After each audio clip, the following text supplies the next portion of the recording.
Agora eu tenho imenso prazer de chamar o pastor Erickson. Ele é o nosso departamental dos aventureiros e desbravadores aqui na associação. Já esteve em nossa igreja em outros momentos. Ele tem representado o nosso ministério com muito louvor. E estamos felizes por tê-lo aqui em nosso campo, né? Não é um ano atípico, como o senhor disse antes, né? Mas que Deus nos use nesse ministério. Muito obrigado e parabéns mais uma vez pelo clube, pelos batismos, pela família e por tudo mais. Irmãos, se não dei bom sábado, feliz sábado. Bom estar com vocês. Abram a Bíblia de vocês aí em Apocalipse capítulo 22. Eu vou pedir que já coloque a minha tela e pode escurecer a lâmpada aqui perto da tela, por favor. Apocalipse capítulo 22, verso 14 e 15, diz assim, ó: bem-aventurados aqueles que lavam as suas vestiduras no sangue do Cordeiro, para que lhes assista direito à árvore da vida e entrem na cidade pelas portas. Fora ficam os cães, como assim? Fora ficam os cães? Fora ficam os cães, os feiticeiros, os impuros, os assassinos, idólatras e todos aqueles que ama e pratica mentira. Como assim ficam os cães de fora, né? O melhor amigo do homem. Ora, aqueles que são fãs dos gatos dirão que é porque os gatos não querem que os cães vão para o céu. Mas eu tenho uma notícia para você. Apesar de que eu gosto muito dos gatos também, sabia que a palavra gato nem existe na Bíblia? Não foi citado. O que não quer dizer também que eles fiquem de fora. Mas obviamente, tem a tela aqui para mim, por favor? Obviamente aqui não são os cães nossos pets, não são os nossos amiguinhos de estimação. Esse aqui é um sentido figurado que nós vamos entender agora, porque a gente vai falar sobre cães e lobos. E por que nós vamos falar sobre cães e lobos num sermão sábado de manhã aqui na igreja? Se é que nós temos aqui o sermão, vamos ver. Está aí ou não? Então vamos lá. Falaremos pelo seguinte... Falaremos porque o nosso departamento dos aventureiros é o departamento das crianças, e as crianças gostam dos cães. E falaremos porque o nosso departamento não é o mais importante da igreja, tem coisas aí que realmente são prioridade, tem ministérios na igreja que são prioridade, mas o nosso é o mais legal, não o mais importante, mas é o mais legal. Falta só configurar aí, vamos lá. Vamos aproveitar e fazer uma oração para a gente meditar nisso aqui enquanto eles arrumam aí. Vamos orar. Deus Todo-Poderoso, agora que abrimos Tua Palavra, pedimos que possamos compreender a Tua vontade e que essa lição fique no coração de cada pai e de cada criança, juvenil, aventureiro ou desbravador que nos ouve nesta manhã. É o que eu peço em nome de Jesus. Amém. Amém. Muito bem, agora sim, vamos lá. Quero falar para vocês sobre cães e lobos, porque esse aqui é um assunto muito importante para as crianças. Na verdade, eu acredito o seguinte: não existe nada prometido sobre os cães e a salvação deles, mas com certeza, e diz a palavra de Deus, na nova terra haverão animais. Aliás, a palavra de Deus fala inclusive que vai haver ali animais em harmonia, o lobo e o cordeiro estarão juntos, não é? Então, do meu ponto de vista, haverá um lugar especial para os cães. E como seria esse lugar especial? Primeiro, sem caminhão do lixo, porque os cães têm um problema com o caminhão do lixo. E segundo, com praias. E praias que não proíbem os cães, entendeu? Porque no meu ponto de vista, praia tinha que proibir os que fazem sujeira, não os cães, né? Não vejo cão jogando lata de cerveja na praia, não vejo cão fumando na praia, eu não vejo cão com música alta na praia. Então, o cão tinha que ter direito, na minha opinião, de estar na praia. E o céu dos cães é o céu que os cães correm pela praia livres, à vontade, assim, se divertem, porque eles gostam mesmo é de correr.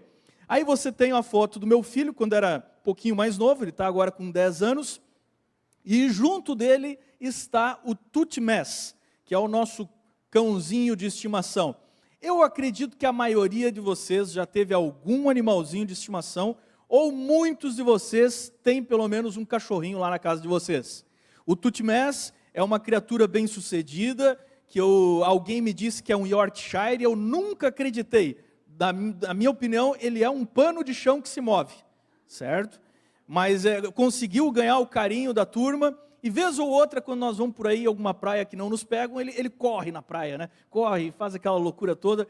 E cresceu com os meus filhos. Ele entrou para a família logo que a gente chegou em Maringá, onde eu morava antes de vir aqui para Santa Catarina, e ele cresceu com os meus filhos. É o cachorrinho da família.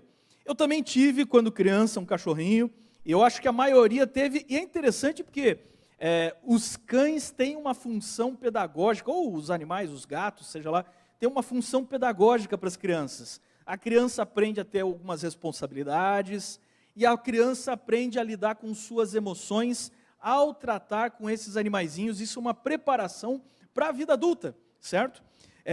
O pessoal gosta de vários tipos de cães, né? Eu gostaria de ter cachorro grande, mas não posso pelo estilo de trabalho e de vida que eu tenho. No momento eu moro num apartamento 2 por nada, a gente teve que se condensar, e aí, sorte que o Tutmés é um animalzinho pequeno, e assim se dá bem ali, mas ainda assim fica estressado. E aí você sabe, é ele que nos obriga a sair do sedentarismo, essa outra função que o Deus deu para os cães na nossa vida, já prevendo que a gente chegaria num momento da história humana, que a gente não ia querer sair para correr, então os cães nos obrigam para sair correr. Mas os cães grandes, como por exemplo um São Bernardo, é muito legal. Não sei se você já viu de perto, eu já tive a oportunidade algumas vezes de ver esses cães de perto, eles são majestosos, né? São cães de muito porte. Algumas dessas raças, aliás, foram criadas para trabalho e para ajudar a carregar cargas pesadas. O São Bernardo em si é um animal que foi criado para ajudar um grupo de monges num mosteiro lá por aqueles cantos dos Alpes suíços, e de repente eles perceberam que era tão forte esse animal, que podia ajudar no resgate de pessoas, e começou a se tornar famoso como um cão de resgate, graças a um São Bernardo de um mosteiro chamado Barry, que fez parte de uma equipe de resgate e resgatou ao longo de sua vida dezenas de pessoas perdidas na neve nos Alpes suíços. Uma das histórias mais famosas do Barry foi uma menina que desapareceu e ele farejou e encontrou ela numa caverna no meio do inverno. A menina estava quase congelada e ele deita ao lado da menina e esquenta com seu próprio corpo a menina. Quando a menina volta ali os seus sentidos, ela se abraça no cachorro e ele carrega ela em cima dele durante quilômetros até chegar no socorro.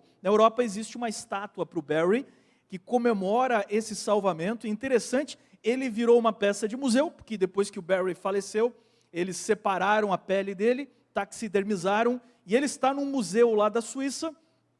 E o interessante é que depois dele, todos os cães desse grupo de resgate, por tradição, sempre são chamados de Barry, que é o cão mais famoso de resgate lá da Europa.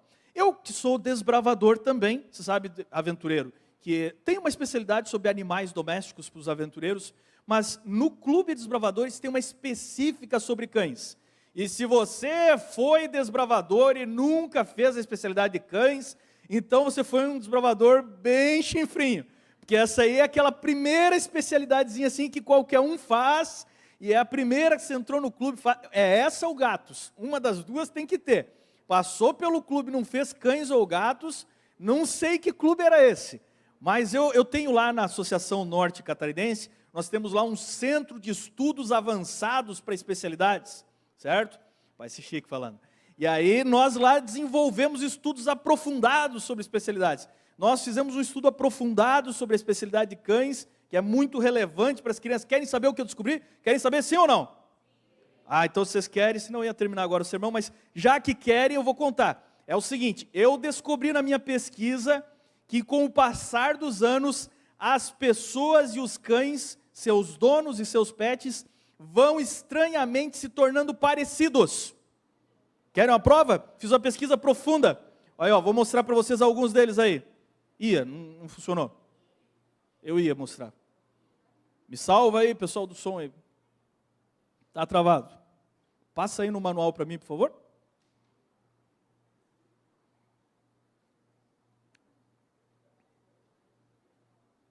Ah, o pessoal descobriu que tinha botado foto de gente aqui e cortaram minhas fotos. Vamos aguardar um instante.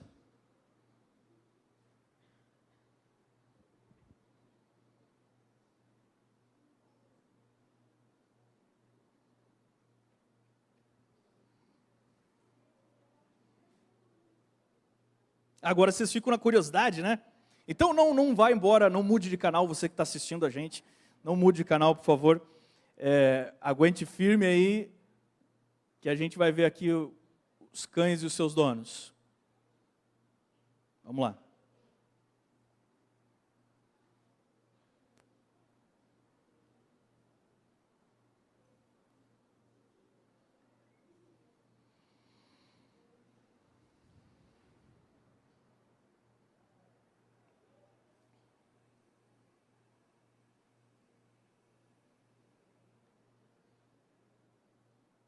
Aí, mas volta aí para mim, por favor. Dá um abrir a tela. Isso. Abre a tela aí, na tacinha ali. Precisa abrir o PowerPoint.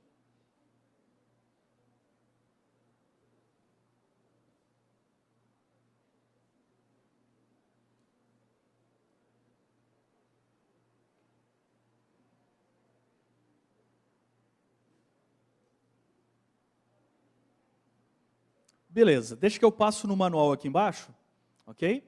Aqui eu já mostrei para vocês, o Barry já mostrei para vocês, está aí a foto dele.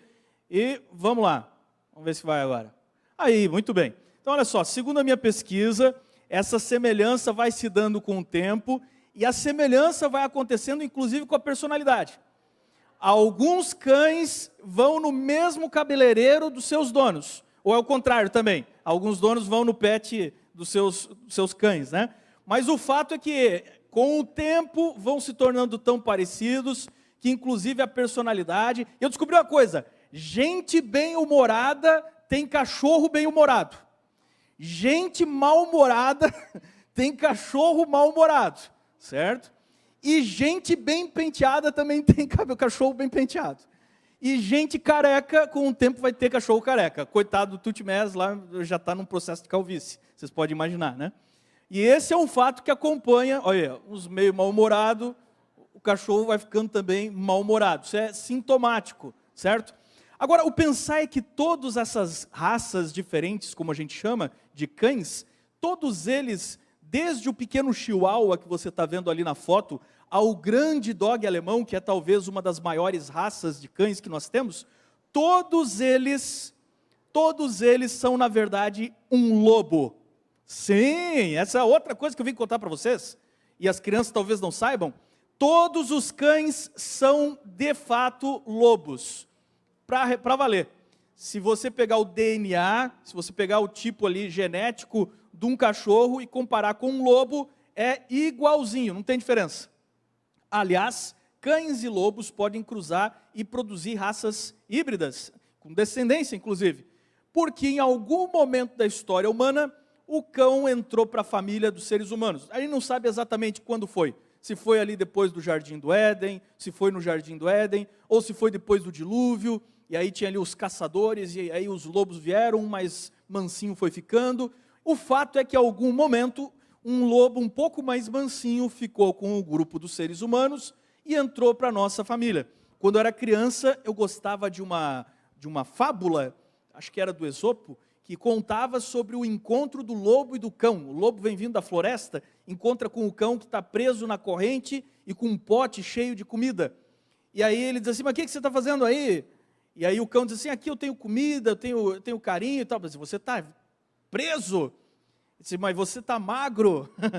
Disse, isso, é a corrente ou a magreza? E aí o lobo prefere a liberdade e o cão prefere o conforto. É uma parábola bem interessante. Mas o lobo também aparece na Bíblia. Por exemplo, nem sempre o lobo é um animal do mal, como às vezes a gente tem ali os ditos, né, de Jesus e outros que dizem, cuidado com os lobos disfarçados de ovelhas. Às vezes o lobo tem uma conotação boa.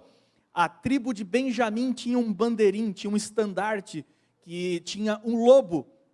Benjamim era conhecido pelo lobo. Esse é o texto da Bíblia aí de Gênesis, onde o pai de Benjamim chama ele de lobo, diz assim, Benjamim é lobo que despedaça pela manhã, comerá a presa e à tarde repartirá o despojo. O lobo é um animal que vive em alcateia, em bando, em família. E a tribo de Benjamim, embora fosse a menor das tribos, era a tribo mais unida entre si. Os benjamitas eles não se separavam, eles não se dividiam, até mesmo uma história de quando eles estavam errados e todas as outras tribos fizeram guerra contra eles, mas eles se uniam e resistiam. O lobo é um animal que, embora menor do que muitas das suas presas, trabalha em equipe e unido na sua alcateia consegue derrubar animais de grande porte, inclusive muito maiores do que ele. Então, se você olha para um cão, está olhando para um lobo, com a diferença que ele foi domesticado. Mas todas as características do lobo ainda estão no cão. Todas, desde o faro apurado, a visão, a resistência para correr e perseguir, o territorialismo e, em especial, o sentido, a natureza social desse animal, que ao entrar para a nossa família, considera que nossa família é, na verdade, a família dele. O cão não vê muita diferença entre seres humanos e cães. Para ele, é a família dele. E como diz o ditado, a força da alcateia é o lobo e a força do lobo é a alcateia. É o sentido do trabalho em equipe, é o sentido do que é família. E aqui vem a pergunta sobre o que é realmente a família. Porque são pessoas que têm o poder dos grupos, são pessoas que se unem em grupos com uma solidez de relacionamentos tão poderosos que não deveriam ser diluídos. Uma família é justamente alguém que cuida um do outro. E aqui tem uma coisa muito legal, olha só, aventureiro. Aqui você tem do lado esquerdo, tem uma ovelha, certo? E do lado direito você tem um cachorro, que propositalmente é uma raça, se não me engano o nome é Commodore, uma coisa assim.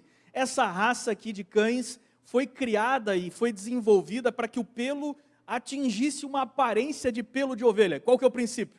O princípio é o seguinte: primeiro, que ele não assusta as ovelhas, e segundo que ele se disfarça. E se você foi criança nos anos 80 como eu, e assistiu o desenho do coiote tentando roubar as ovelhas, você sabe que o coiote está ali numa boa, e ele vai pegar uma ovelha, de repente ele começa a carregar uma ovelha, e aí ele olha para a ovelha em vez de dar um balido, a ovelha olha para o coiote e faz assim, e aí acabou, já era para o coiote, entendeu? Então o princípio é que esse cachorro ficaria disfarçado entre o rebanho para poder cuidar das ovelhas. Mas aqui está um texto do apóstolo Paulo que explica esse contexto que nós lemos do verso da visão pejorativa dos cães. Diz assim, Filipenses 3, verso 2, acautelai-vos dos cães, acautelai-vos dos maus obreiros, acautelai-vos da falsa circuncisão. De alguma forma, nos tempos bíblicos, a alcunha de cão, ou seu cachorro e tal, e ainda existe um pouco hoje, é o sentido de uma pessoa que era falsa. A pergunta é a seguinte: será que os cães, nossos velhos e melhores amigos, eram na verdade amigos falsos e traidores? Essa é a questão que fica aqui para nós. Vou mostrar para vocês esse camarada aqui, o Dingo. O Dingo era um cachorro que foi levado pelos primeiros navegadores que navegaram pelo Pacífico. Em algum momento eles chegaram na Austrália, e a Austrália não tinha uma população de canídeos, de animais parentes dos cães. E esse pessoal, uns ficaram, outros não, foram embora, e ficaram ali algumas espécies de cães. E esses cães, agora sem os donos, se tornaram selvagens de novo e voltaram a ser lobos. Olhe para esse cachorro tão bonitinho, não se iluda, porque isso é uma fera assassina, e o Dingo voltou a ser um lobo. Ele é um animal, na verdade, que persegue cangurus com muito mais que o tamanho e peso dele e consegue abater esses animais. O Dingo é um cachorro doméstico que fugiu de casa e se tornou um lobo. Por que o sermão se chama Cães e Lobos? Porque agora você vai decidir se você é um cão ou lobo. Porque o lobo verdadeiro são esses que deixaram a casa do pai. O lobo é, na verdade, a espécie humana que foi criado como o melhor amigo do seu senhor. E essa criatura que deixou o jardim do Éden e se tornou selvagem, foi embora e começou a viver como seres selvagens, como seres que, em busca da tal liberdade, não respeitam mais nenhum tipo de regra. Esses animais, esses cães, na verdade, podem escolher em se tornar protetores ou predadores. Tanto é que nós temos uma expressão para cão pastor e nós temos a expressão para o lobo. E o lobo é um predador e o cão pastor é um defensor. Se na vida você vai proteger, deixa o áudio aberto ali para mim, por favor. Se na vida você vai proteger, se na vida você vai guardar, se na vida você vai zelar, ou se na vida você vai predar e explorar, é uma decisão da sua personalidade e do seu caráter. Será que nós vamos um dia voltar para casa, voltar para o jardim de onde nós fugimos? Olha, quando criança eu tinha um cachorro, como eu disse, todas as crianças têm que ter tido um cachorro na sua vida. O meu se chamava Benji, e esse cachorro era um cachorro nervoso, era um cachorro bravo. E interessante, né? Acompanha a família, né? E o cachorro de vez em quando fugia, tínhamos um pátio nos fundos de casa grande, e na frente fechado com um portão e uma grade, e de vez em quando o cachorro conseguia fugir. Quando fugia era um problema muito sério, algumas vezes ele me deu um incômodo até perseguindo pessoas na rua. Mas quando o cachorro foge, você sabe o que o cachorro faz. O cachorro quando foge vai viver um dia de lobo. Ele se cansa de viver dias de cão em casa. Que cão tem regra, né? Tem que fazer ali as necessidades no lugar certo, tem que comer em tal horário, tem que andar de banho tomado. O cão tem regras. O lobo não tem essas regras. Quando o cachorro foge de casa, e os cães gostam de fugir, o cão vive como lobo, é um dia de lobo. Ele come carniça, se ele encontrar lixo na rua, ele despedaça as lixeiras, e ele come sujeira, e ele acha a coisa mais podre que encontrar na rua, e faz o quê? Se esfrega. Você sabe por que ele faz isso? Porque eu disse para você, no fundo ele é um lobo, e na natureza os lobos se esfregam na sujeira para disfarçar o próprio cheiro e não ser percebido pela sua presa. E o cachorro guarda isso com ele ainda, por isso quando ele foge da sua casa, a primeira coisa que ele faz é encontrar o que tiver de mais podre, fedorento e sujo, e vai se esfregar. E a minha função era perseguir o cachorro e trazê-lo de volta. E interessante que quando eu corria e chegava perto dele, ele disparava, ele corria e eu não conseguia alcançar, ele era muito rápido. Então, depois de muito tempo correndo e não pegando nada, e quanto mais eu chamava, mais ele ia embora, porque tem gente que é assim, entendeu? Quanto mais Deus chama, parece que o cara mais ainda se afunda no lixo, e foge da casa do pai, e chafurna na carniça, e se alimenta de carniça, e corre como lobo por aí. Bebendo água de sarjeta e achando que está ainda vivendo uma vida muito boa. E vai viver como lobo. Então eu desenvolvi uma técnica para trazê-lo de volta. Sabe qual é a técnica? Querem aprender? Sim ou não? Ah, então tá bom, vou contar. Estou meio atrasadinho aqui, deixa eu ver. Tem que pregar ali na outra igreja. A técnica era assim, ó. Eu deixava o portão aberto, ia lá para o fundo da minha casa e sentava. Sim, não adiantava, quanto mais eu perseguia, mais ele fugia. E aprenda que as pessoas são assim, elas vêm na igreja se querem. Entendeu? E não adianta ficar brigando lá com a sua família e dizendo, você tem que ser assim. Não adianta, isso também não funciona. Eu abria o portão e deixava o portão aberto. E no final do dia, de repente aparecia... dobrando a esquina, vinha caminhando de mansinho, assim, encostado na parede, assim, dos muros da rua, e vinha entrando assim, como se, disfarçado, como se ninguém fosse perceber. Eu estava lá no fundo, esperando. E ele entrava, rabo baixo, orelha baixa, fedorento, sujo de carniça. E o que você acha que eu fazia? Ah, cachorro, olha só! E aí dava uma surra no cachorro. Você acha que eu fazia isso? Não, porque não é assim que funciona. Simplesmente eu pegava ele, e lá atrás a mãe tinha um tanque de lavar roupa, e aí, ó, e essa era a parte que me cabia.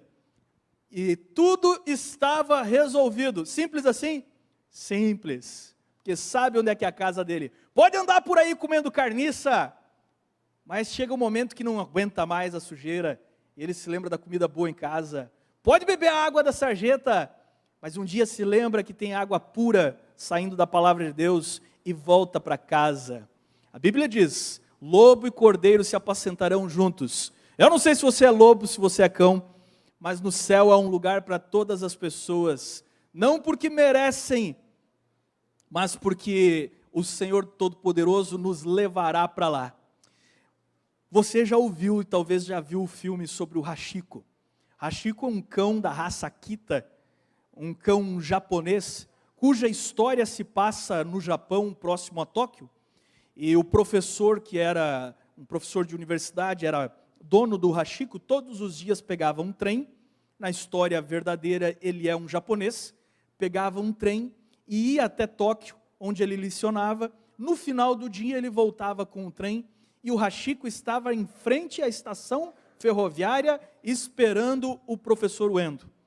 Essa aqui é uma foto, é a foto real do Hachiko sentado esperando o professor. Mas a história diz que o professor, acometido de câncer, veio a falecer. E um dia foi e nunca mais voltou de trem. E Hachiko permaneceu durante 10 anos, indo todos os dias à estação ferroviária, esperando o seu senhor voltar, esperando o seu dono voltar. E ele nunca voltou. A história diz que os japoneses, percebendo a situação e a história, eles alimentavam o Hachiko e cuidaram do Hachiko, e todos os dias, zelosamente, durante 10 anos, ele ia lá, ele esperava, às vezes ele ia embora, voltava, e assim ele fez até que morreu. Quando o Hachiko morreu, foi uma comoção nacional no Japão.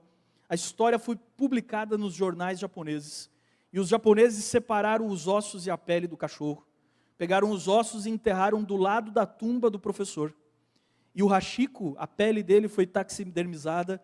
Eu tive a oportunidade de visitar o Museu de História Natural do Japão. Eu fui lá para dar curso de desbravadores para o pessoal da igreja brasileira, e preguei nos acampamentos de verão deles, e na volta eu passei no Museu de História Natural, em Tóquio, e fiz a foto do Hachiko. Ele está lá para que todas as pessoas não se esqueçam da obrigação de ser fiel, da obrigação de continuar esperando.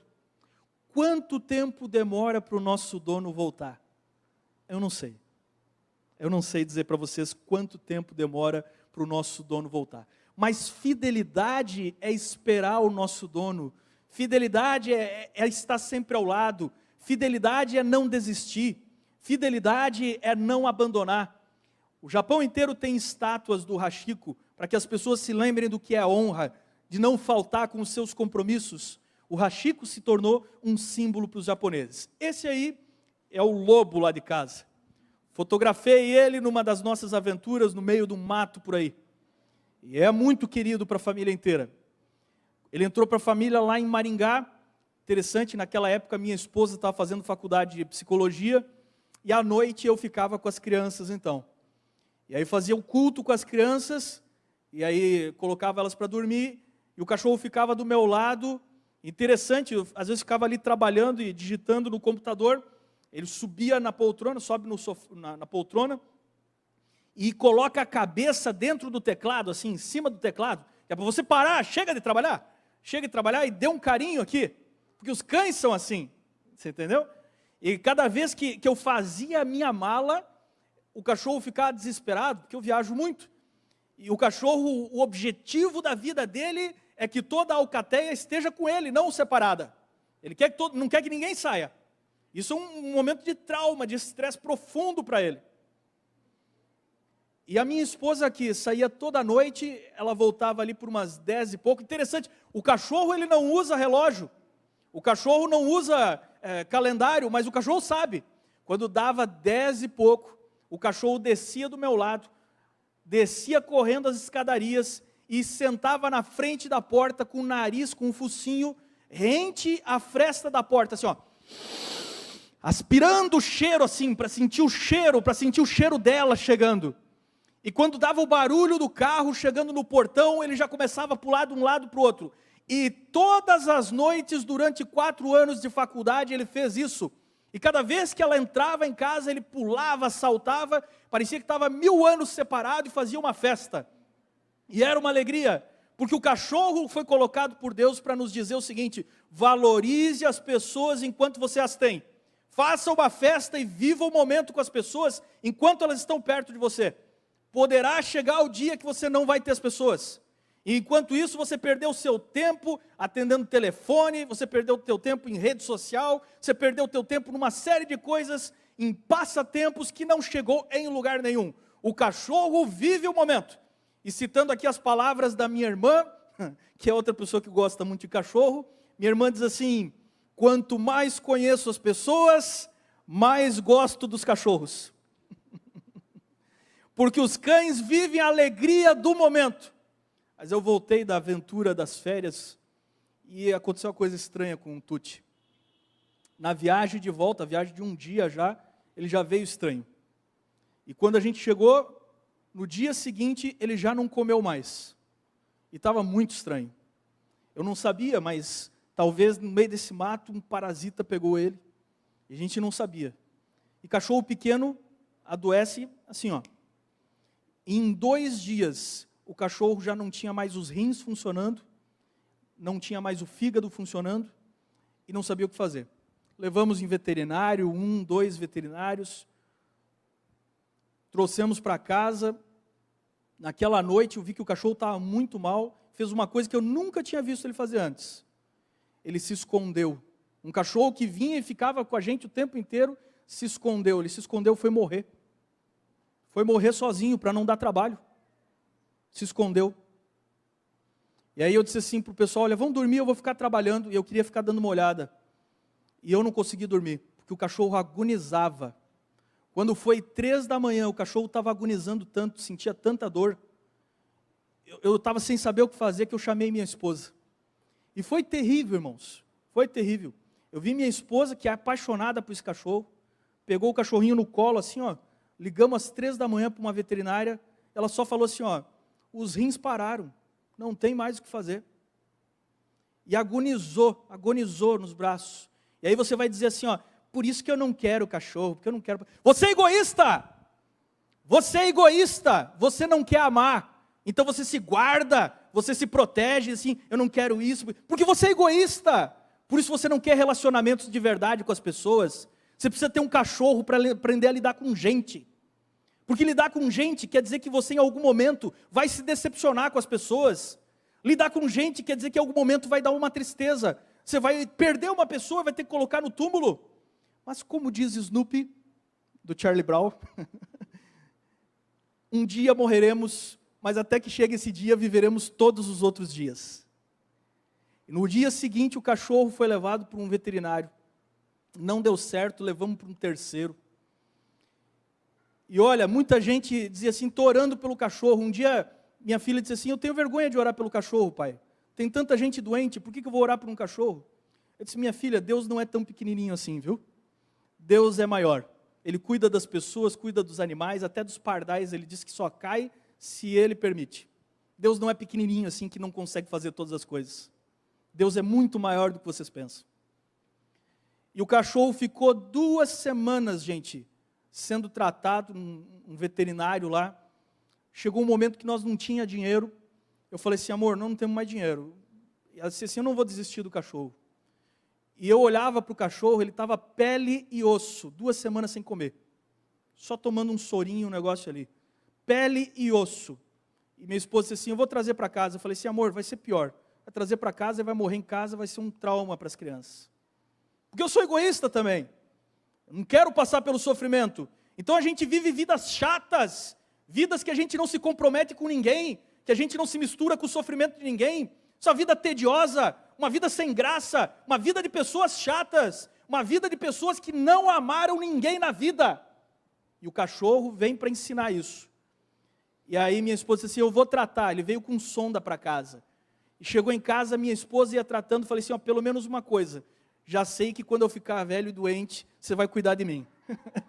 E está cuidando bem, vai cuidar bem de mim. Essa é outra coisa que serve o cachorro. E aí eu falei assim: amor, ela tinha comprado um bife para tentar preparar um alimento para ele, não comia nada. Eu falei: experimenta dar cru, porque é um lobo. É um lobo, e o lobo gosta de carne crua. Ainda tem um lobo, era só pele e osso, devia estar com 2 quilos. Era só pele e osso. E aí peguei um pedacinho assim, levei perto do nariz dele, e pela primeira vez ele cheirou assim, lambeu o ar, e comeu um pedacinho de carne crua. E aí eu falei assim, vai viver, amém? Vai viver. Sabe por que vai viver? Porque gente que está morrendo não quer mais comer. E gente que quer viver, estou falando de gente, né, mas é cachorro. E ser vivo que come não morre. Quem tem apetite, então está gordinho, parabéns para você. Você é uma pessoa feliz, você é uma pessoa que quer viver, entendeu? Você é uma pessoa feliz, entendeu? Que gente que come, a gente tem sabor na vida. Dei para ele na minha mão, lambeu e comeu essa carninha crua, assim. Comeu só aquele dia crua, no segundo dia começou a comer a carne cozidinha, assim, e foi recuperando, e foi recuperando. Gente, foi um mês, e não é que recuperamos o cachorro, fizemos o tratamento todo, matamos um parasita. Essa não é uma história triste, porque esses filmes de cachorro são tudo tristes, né? Não, a minha é uma história feliz. As pessoas têm que vir na igreja para sair melhor daqui. Essa é uma história feliz, o cachorro está lá pulando, o cachorro está mais gordo do que antes. E interessante, eu cheguei no escritório no primeiro dia que ele estava morrendo, chorei, gente, um marmanjo que nem eu, chorando por causa do cachorro. Chorei, aí o Vini olhou para mim, meu colega departamental já estava, falou assim, cara... Aí o Vini chorou junto comigo, eu disse, cara, eu adoro cachorro também. E aí chorando, falei assim, cara, eu não consigo ver minha mulher chorando, é muita tristeza ver minha mulher triste, não aguento, não aguento. Você não quer isso, porque você é chato, você é uma pessoa chata, você não quer amar ninguém. Amar tem que doer de vez em quando, tem dias de alegria, mas tem dias que a gente tem que lidar com o sofrimento das pessoas, e tem que juntar os doentes, e tem que carregar até o final. Então aprenda alguma coisa com os cachorros, porque eles não desistem. O desejo de viver há tanto, que a veterinária falou assim, olha, vocês me dão a permissão de escrever uma tese sobre esse cachorro, porque nós nunca vimos o caso da doença dele, um cachorro na situação dele se levantar. E ela disse assim, é muita vontade de viver desse cachorro. Então viva todos os dias, eu tenho que ir embora, já estou atrasado, irmãos. Viva todos os seus dias, viva porque a vida é um dom de Deus maravilhoso, e cuidemos uns dos outros, sem ficar se preocupando, e amemos sem o medo de amar, sem o medo de perder, sem ansiedade, essa bobagem. Ame as pessoas, e ame hoje, amanhã sei lá, vamos amar hoje, porque é hoje que estamos aqui, e é agora que Deus nos deu o dom do amor. Pai Todo-Poderoso, abençoa a igreja aqui de Blumenau, abençoa as crianças que possam aprender muitas lições com os animaizinhos que eles são responsáveis. Abençoa os pais para que cuidem bem dos seus filhos, faça de nós também termos cuidado por aqueles mais idosos. Muitos dos nossos idosos, Senhor, a única companhia que tem é um cachorrinho, que nós nos lembremos também de ser a companhia deles. Abençoa a igreja em nome de Jesus, amém. Obrigado, Deus abençoe.